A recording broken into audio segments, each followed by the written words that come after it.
What's up? It's your boy Carcino here once again. Finna spit the raw to you.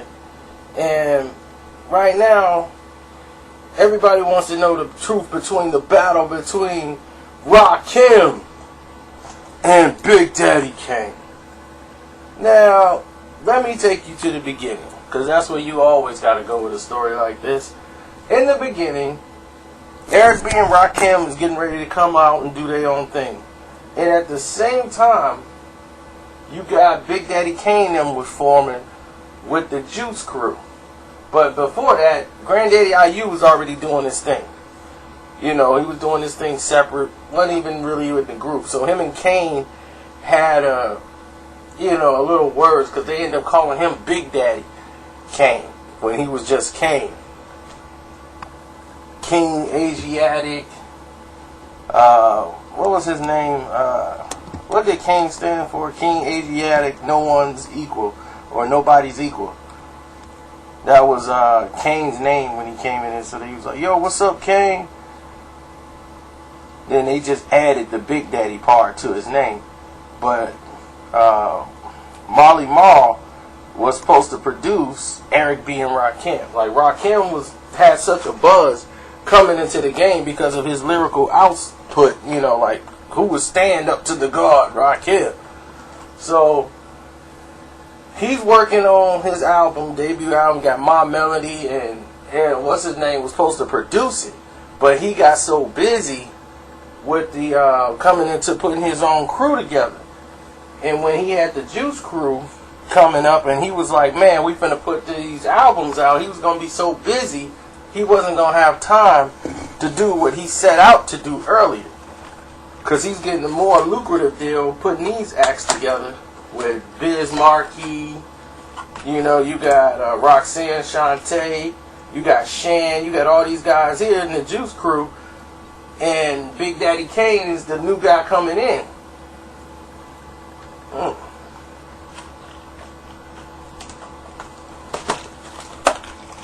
So in other words, his plate was full.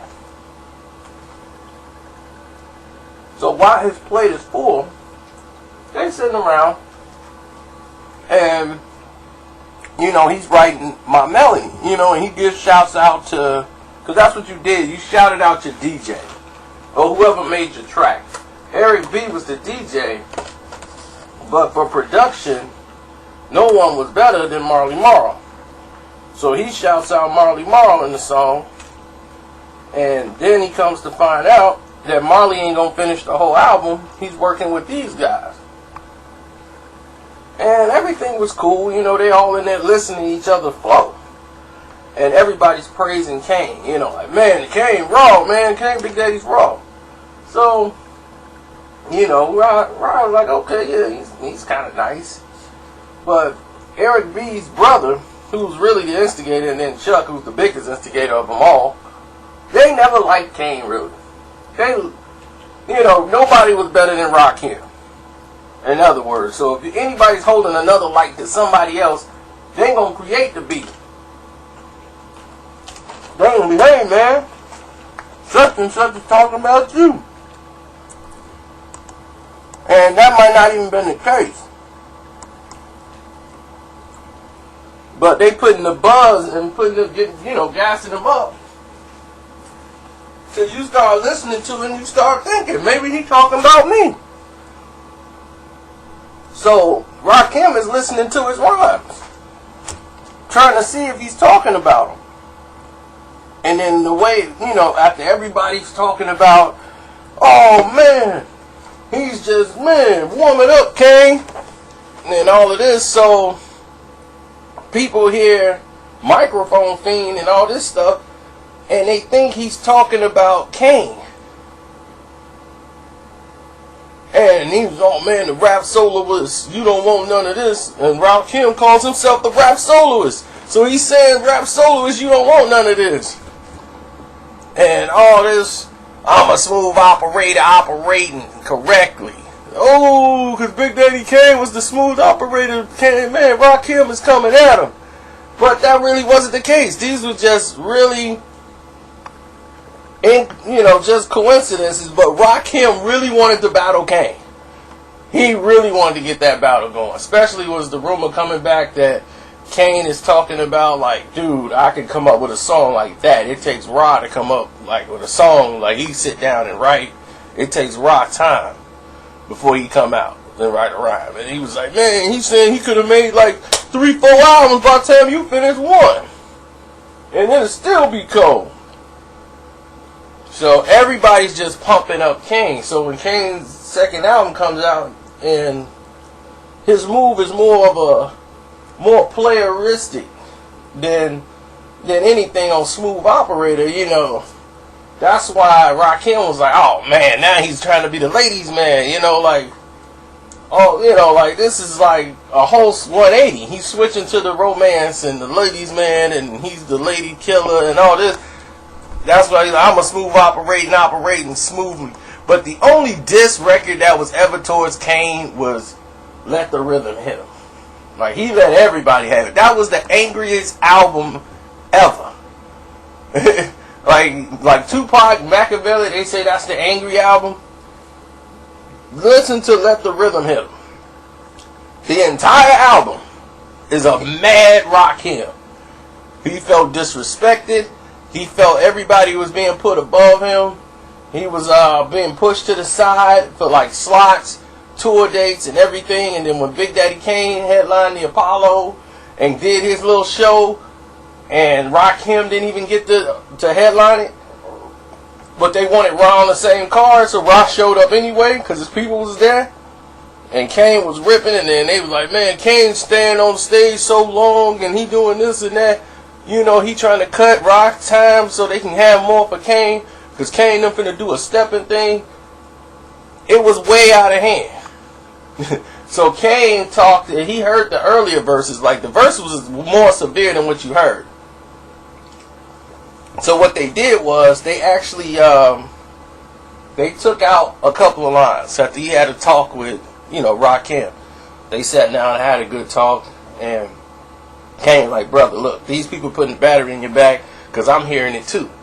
Like, the way you hearing it, I'm hearing it the other way around too. So let's just put this to bed. We brothers, like, I ain't coming at you, so there ain't no need for you to come at me. Let's just, we both God on the MCs, what I'm saying, on the mic. Let's just do what we gotta do. Let's keep putting out this music and doing all this, but Ra wanted the battle. That was just it. He was in a battle mode. That's why that album was so outstanding. Let the Rhythm Hit Him album is so outstanding. That is the best album to me. I think Let the Rhythm Hit Him and Follow the Leader probably the two best albums back to back. My goodness. Whew. But Let the Rhythm Hit Him, my goodness. Every song on there was lethal. So if you an MC and you want to know what rhyming is about, pick up that album. If you want to learn how to lace or MC lyrically, pick up Let the Rhythm Hit Him. Just you got YouTube. Go to YouTube. I'm quite sure you can listen to the entire album on YouTube. Listen to the lyrics. You'll be amazed at how many bars is being slung.